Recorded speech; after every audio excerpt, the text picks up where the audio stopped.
수도권의 코로나19 신규 환자 수가 안정세를 보이면서 그동안 강화됐던 방역 조치가 52일 만에 일부 완화됐습니다. 도서관과 미술관 등 공공시설을 제한적으로 운영을 시작하지만 유흥주점이나 노래연습장 등 고위험시설 12종의 집합 제한 조치는 계속 유지됩니다. 이정미 기자입니다. 부천 물류센터발 집단 감염이 확산하자 정부는 5월 29일 수도권을 중심으로 강화된 방역 조치를 시작했습니다. 공공시설 운영을 중단했고 나흘 뒤 유흥주점과 노래방 같은 고위험 시설에 집합 제한 조치를 내렸습니다.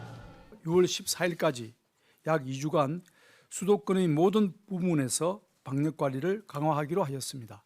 확산세는 꺾이지 않았습니다. 종교 모임, 방문 판매업체발 집단 감염까지 동시다발적으로 터져 강화된 방역 조치는 사실상 무기한 연장됐습니다. 그러나 애초 방역당국이 제시했던 관리 지표들이 개선되기 시작하면서 이번 주부터 일부 조치들이 완화됩니다.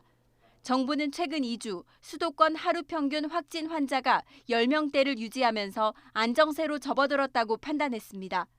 전국적으로도 국내 확진자는 2주 전보다 10명 가까이 줄었습니다. 집단 발생도 감소했고 감염 경로를 파악하지 못한 이른바 깜깜이 환자도 7%대로 내려왔습니다.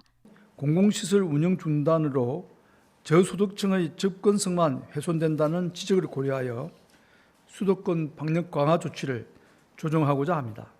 이번 주부터 미술관과 도서관, 국립중앙극장 등 공공시설이 인원을 제한해 운영을 재개합니다. 전자출입명부 작성과 마스크 착용은 필수입니다. PC방이나 300인 미만 소형 학원의 방역수칙 의무화 여부도 지자체의 판단에 맡기기로 했습니다. 하지만 유흥주점이나 노래연습장 등 고위험 시설에 대한 집합 제한 조치는 그대로 유지됩니다. 소모임을 통한 집단 감염도 여전히 주의해야 할 부분입니다. 서울 관악구 사무실의 경우 지인 간 소모임 사례로 분류됐는데 지난 12일 첫 환자가 나온 뒤 일주일 만에 누적 환자 수가 32명으로 늘었습니다. 접촉자와 가족이 감염 사실을 모른 채 다른 지역을 방문하면서 경기와 전북, 제주, 광주 등 사실상 전국으로 퍼진 겁니다. 방역당국은 관리 지표는 개선되고 있지만 소규모 집단 감염은 계속되고 있다며 긴장의 끈을 아직 놓을 때는 아니라고 강조했습니다. YTN 이정미입니다.